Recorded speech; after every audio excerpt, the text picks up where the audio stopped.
Ici Radio-Canada.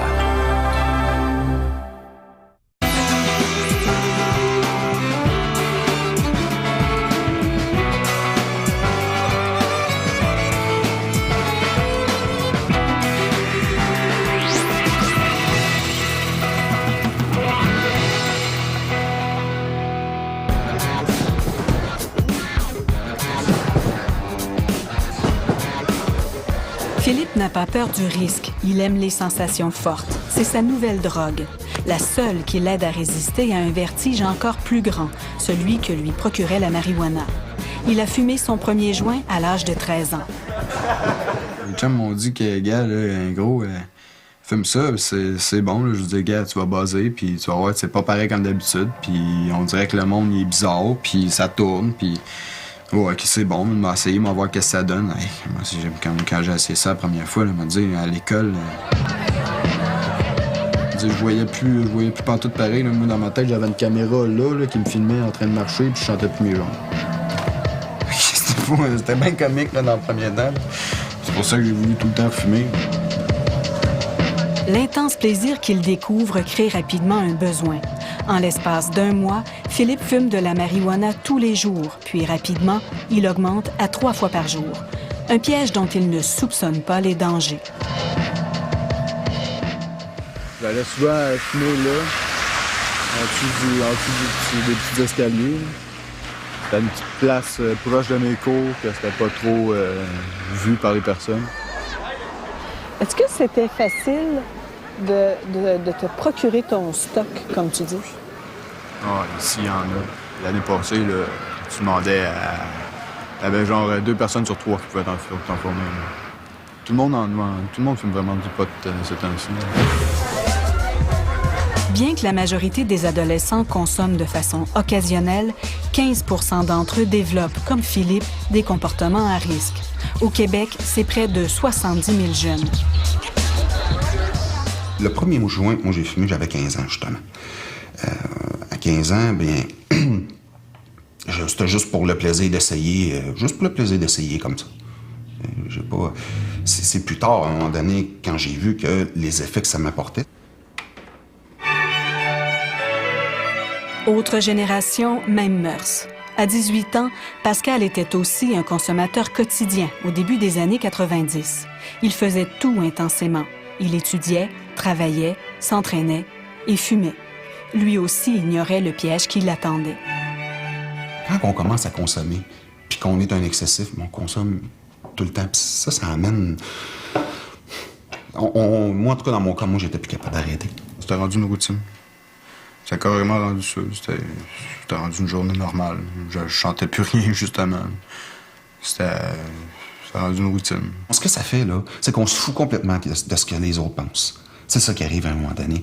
On se dit, puis qui mange la merde. Excusez le terme, mais c'est carrément ça. On se dit, ils penseront bien qu'est-ce qu'ils voudront.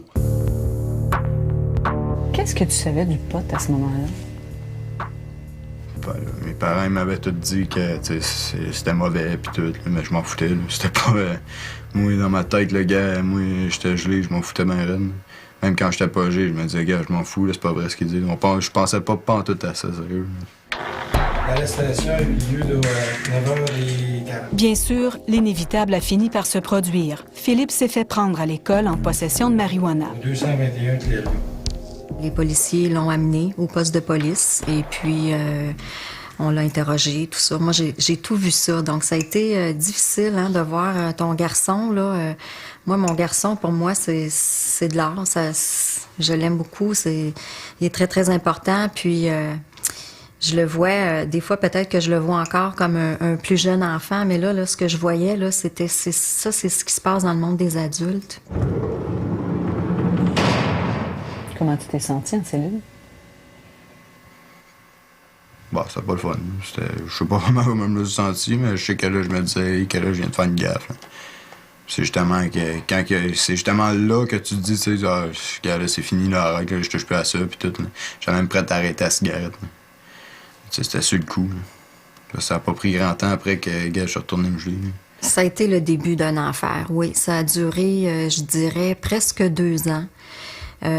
C'était C'était incontrôlable. Je pouvais pas contrôler rien. J'étais totalement impuissante. L'univers de Philippe s'effrite. À l'école, il se fait suspendre à répétition et coule tous ses cours.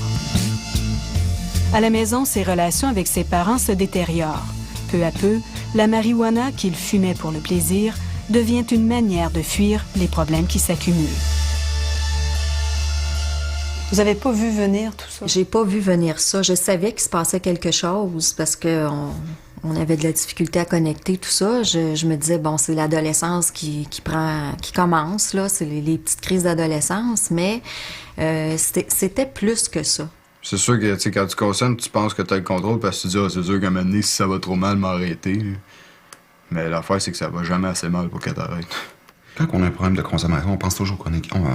pas toujours. On finit par comprendre à un moment donné, mais on pense longtemps qu'on est capable de se contrôler. Juste un.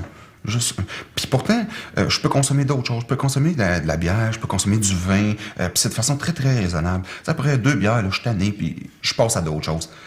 Tandis qu'un joint de Marie, là, ça, une fois que j'y touche le premier, je suis fait à l'os. On consomme pour 2 raisons. Pour la recherche du plaisir et pour l'évitement de la souffrance. Donc, le cannabis fait partie de ces catégories de substances qui provoquent cette sensation de plaisir, d'euphorie, de sentiment de bien-être et de relaxation. Est-ce qu'il faut augmenter la consommation pour maintenir l'effet? Effectivement.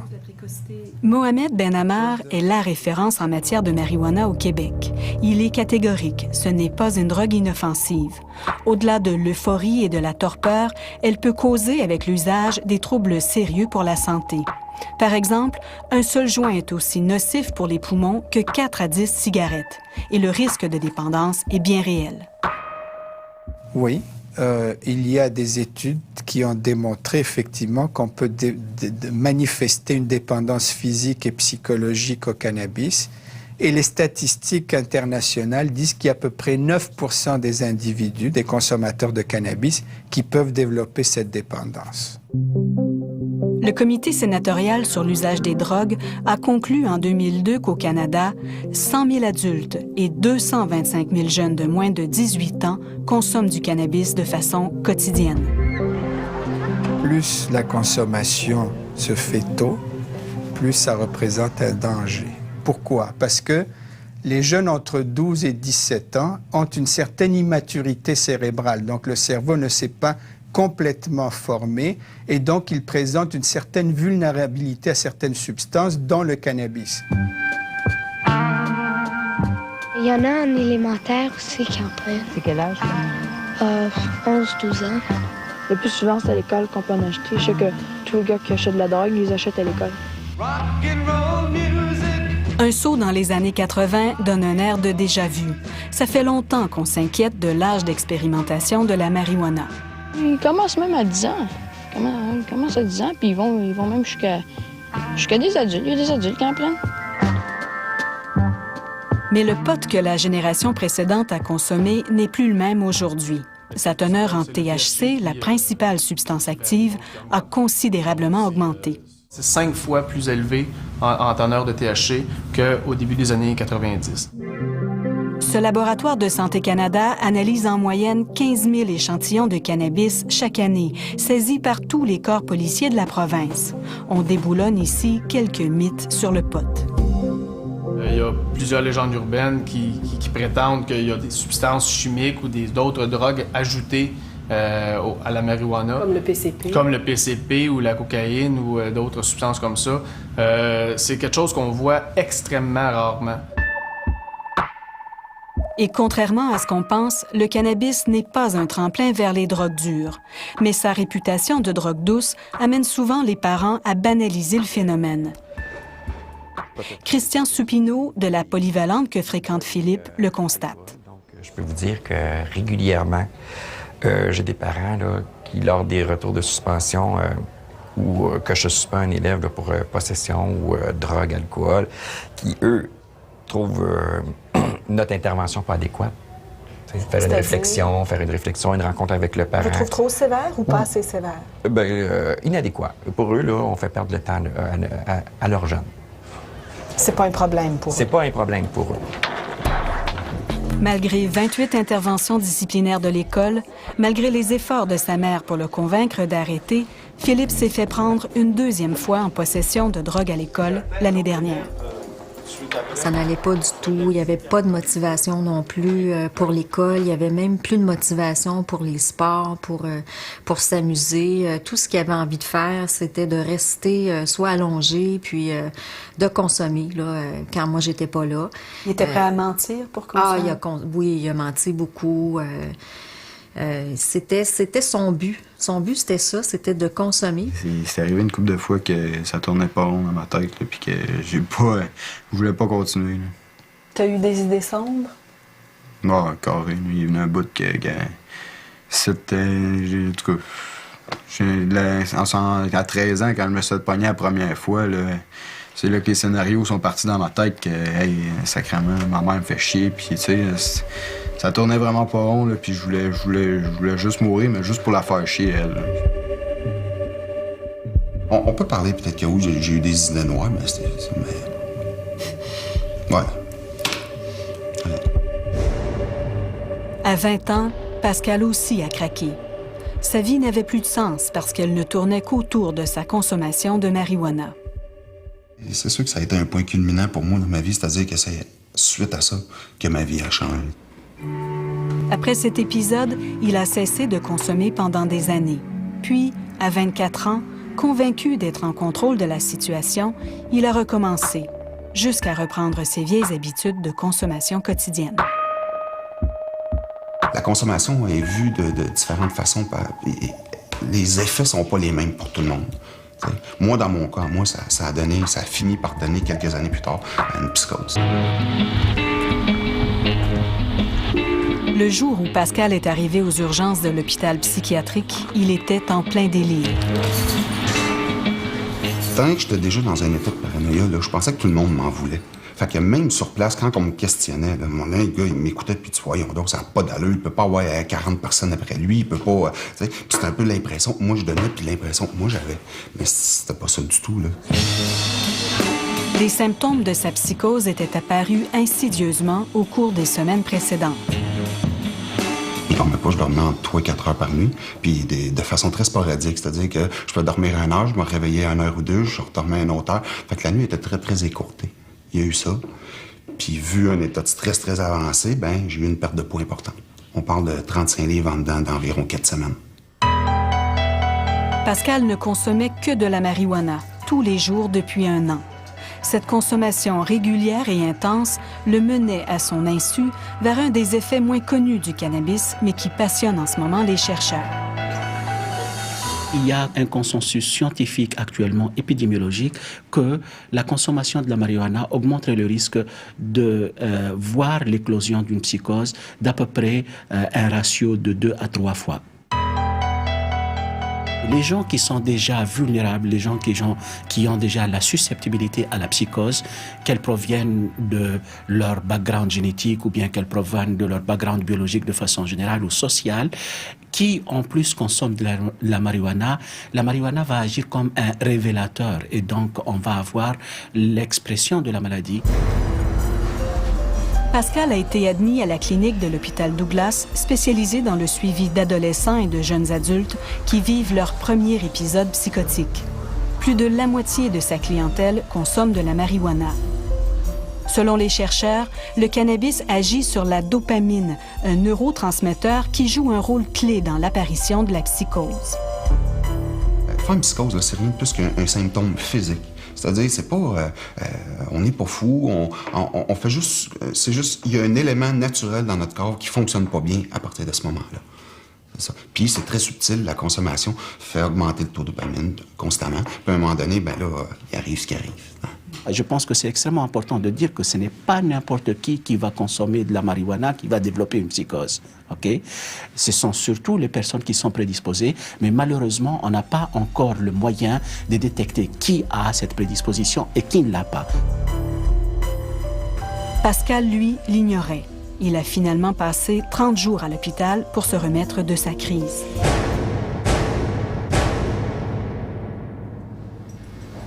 Philippe aussi a frappé un mur à sa manière. À l'âge de 15 ans, il est entré avec beaucoup de réticence en cure fermée de désintoxication. Je me suis dit, bon, aller faire une thérapie. Puis après ça, ben, écoute, j'ai réémergé. Moi, j'avais dit à un de mes chums que je fumais bien gros avec. J'ai dit, gros, attends-moi, man, en sortant des thérapies, arrange-toi pour avoir ben du pot, man, puis arrange-toi pour avoir ce que tu veux, man, de la bière, n'importe quoi, là. On s'en va geler à la face bien raide, direct quand je sors.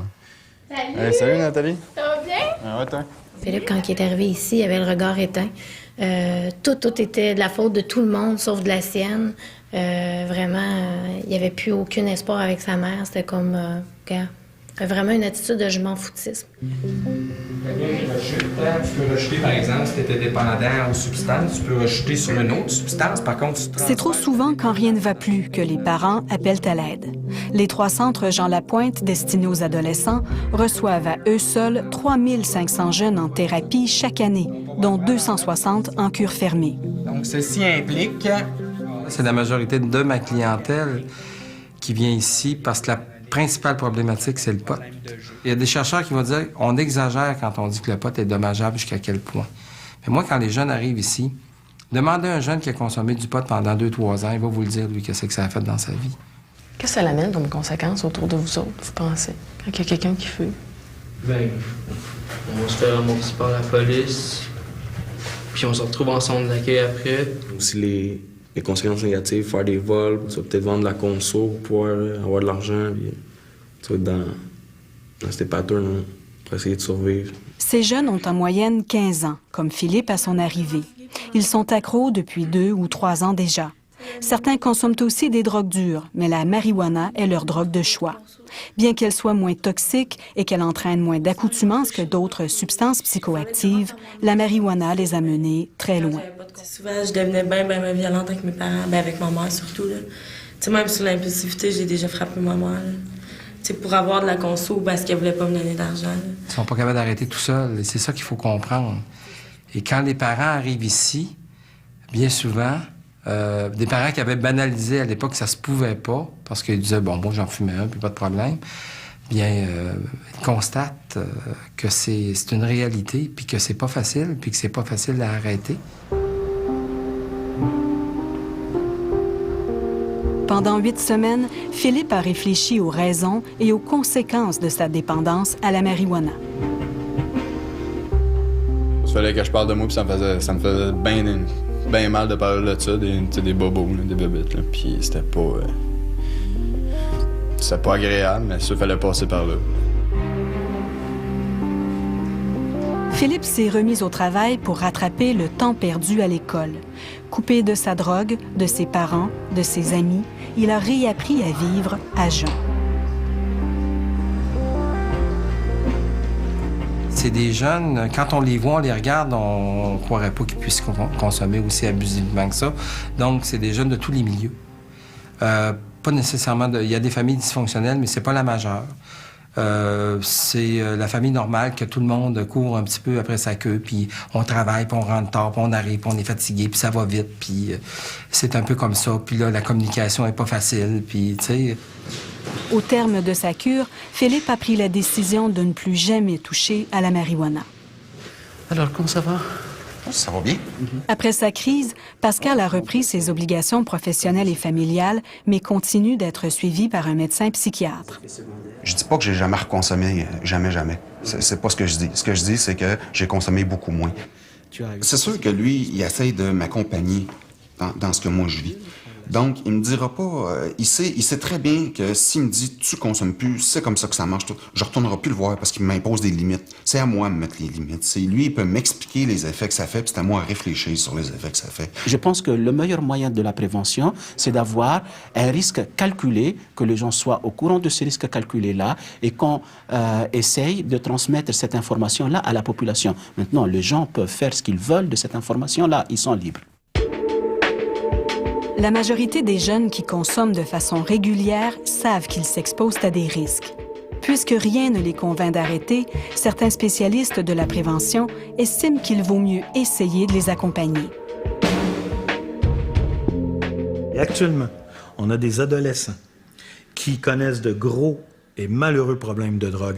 Non pas parce qu'au départ, ils étaient malheureux et avaient des problèmes, mais parce qu'ils ont découvert le plaisir puissant, intense, rapide, presque automatique de la drogue. Et après ça, ils n'avaient plus aucune raison de s'arrêter. Donc, maintenant, ce n'est plus une toxicomanie du malheur, c'est une toxicomanie du plaisir. Et il serait irresponsable actuellement de n'avoir rien à dire sur ce chapitre-là. La drogue, tout ce qu'elle va faire, elle va amplifier ou elle va diminuer qu'est-ce que vous êtes déjà capable de faire. L'ABC des effets de la drogue expliqué aux enfants. Ils n'ont que 11 et 12 ans et sont en 6e année du primaire. Trop tôt, qu'on le veuille ou non, ils en savent déjà plus qu'on le pense. Simplement, la drogue va juste... Est-ce que vous connaissez ça, du pot? Oui? Ouais. Je sais quoi, je sais ce que ça fait. Là. Ça fait quoi? Ben, c'est pas bon. C'est pas bon pour la santé, pour ton cerveau. Mais ils sont pas comme, j'allais dire fous, là, mais ils sont pas fous, mais ils sont plus comme désorientés. Ils sont plus eux-mêmes. Ouais, c'est ça. Fait que vous sauriez déjà où aller pour vous en procurer? Ouais. Ouais. Savez-vous combien ça coûte? Ben, j'en ai déjà entendu. Ouais, environ 5$ pour seul gros. Mais non. Seul gros. Ouais. C'est bien moins. Vous allez avoir à peu près le tiers de ces jeunes-là, en 6e année, qui vont avoir à faire le choix cet été. Pas dans 2 ans, pas dans 3 ans. C'est l'été entre la 6e année et secondaire. Puis ils veulent vieillir vite, hein? Ils s'en vont au secondaire. Donc là, ça va être très tentant de ce côté-là. C'est-tu plus facile, vous pensez, de se procurer du pot ou des cigarettes pour des jeunes qui n'ont pas 16 ans? Ben, moi, je pense que c'est le pot le plus facile parce que, tu sais, le pot, ils vendent ça à n'importe qui ait 10 ans ou qui ait 18 ans, ils vont le donner. Mais les cigarettes, ils donnent ça aux gens de 18 ans, pas plus jeunes. Fait que je pense que c'est le pot le plus facile. À quel moment vous pensez que vous allez avoir le choix, que vous allez être confronté à la décision que quelqu'un va vous offrir l'année prochaine? Ouais, au secondaire. Les principales émotions? Environ les 2 tiers de ces enfants vont expérimenter la marijuana d'ici la fin du secondaire. En termes statistiques, votre gros du peloton, là, ça va être dans les âges de 12, 13 et 14 ans que les choix vont se faire. Donc, Prisme en 6e année, vous avez des 11-12 ans, c'est pas un luxe. Tout le monde, vous avez un cahier. OK, c'est le cahier. Prisme est un des rares programmes de prévention qui commence dès le primaire. Ce sont des parents spécialement formés qui animent les ateliers. Au lieu de dire aux enfants de ne pas consommer, on démystifie la drogue pour les amener à faire eux-mêmes des choix éclairés. La drogue actuellement est de plus en plus puissante, de plus en plus ciblée dans ses effets et tout aussi disponible, sinon plus qu'elle l'était. Et d'envoyer ces enfants dans un tel monde sans des connaissances de base dans le domaine et sans une possibilité d'accompagnement et de réflexion là-dedans, c'est les exposer à des dérapages et on constate qu'il y a effectivement des dérapages.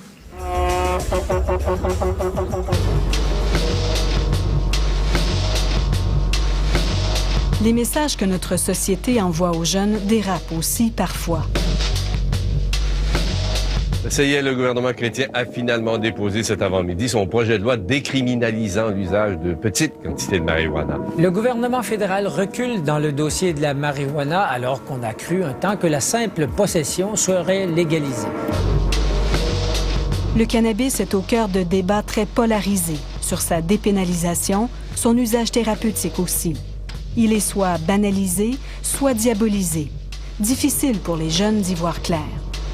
Les efforts des gouvernements portent surtout sur sa répression, malgré le constat généralisé qu'elle a très peu d'effets dissuasifs. Alors, actuellement, sur chaque dollar qui est dépensé au niveau des toxicomanies des drogues, 90 sous autour d'eux est dépensé au niveau de la répression. 8 sous est dépensé au niveau du traitement.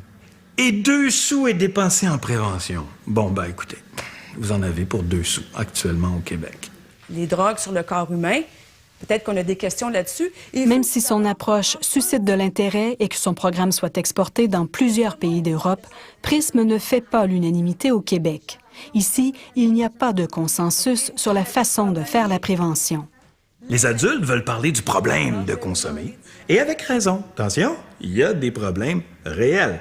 Loin de moi de vouloir banaliser. Mais les jeunes, eux, veulent parler du plaisir de consommer, ils en sont là. Et là, c'est pour ça qu'il y a un dialogue de sourds. C'est pour ça que ça fonctionne pas. Exactement ça que je comprends pas. OK. Donc, les expériences de Philippe lui ont coûté cher. Il a doublé une année et surtout, il doit regagner la confiance de ses parents. C'est pas quelque chose qui se fait du jour au lendemain. On a été quand même, je dirais, un bon 2-3 ans là, dans cet enfer-là. Ça a été difficile. Donc là, on a à recréer ces liens-là tranquillement. Et puis, on apprend à se reconnecter. Philippe paie maintenant sa dette à la société. Il travaille ici bénévolement pour réaliser les 40 heures de travaux communautaires auxquels il a été condamné. Il a aujourd'hui 16 ans. De son côté, Pascal, qui a 32 ans, a compris qu'il doit rester vigilant pour maintenir son équilibre. La consommation peut nous amener à 3 choses, c'est-à-dire la mort, la folie, puis la prison. Donc, à un moment donné, on a comme des mises en garde, on pense à tout ça, puis on se dirait, si j'arrête pas, c'est ça qui va arriver, si j'arrête pas, c'est ça qui va arriver. Puis moi, à travers ça, oui, en faisant une psychose, là, si j'avais pas été traité, probablement que ça m'aurait peut-être amené plus loin. J'aurais pu aller beaucoup plus loin à ce moment-là. Malgré ce qu'ils ont vécu, la marijuana fait encore partie de leur vie, à tous les deux. Dans le cas de Philippe, il fréquente toujours des amis qui fument du pot. Ça me fait un peu plus chier. J'en sens des fois, là, c'est sûr, là, mais c'est sûr que si je le sens tous les fois, maintenant, m'en vouloir. Fait que j'aime mieux pas l'essayer. Depuis qu'il nous a accordé cette dernière entrevue, Philippe a recommencé à fumer du pot. Il a rejoint les statistiques. La moitié des jeunes comme lui qui complètent une cure fermée rechutent dans les mois qui suivent. Le cas de Philippe illustre à quel point les efforts de prévention ratent facilement la cible, alors que la marijuana devient, pour un nombre croissant d'adolescents, un incontournable rite de passage. Ici Radio-Canada.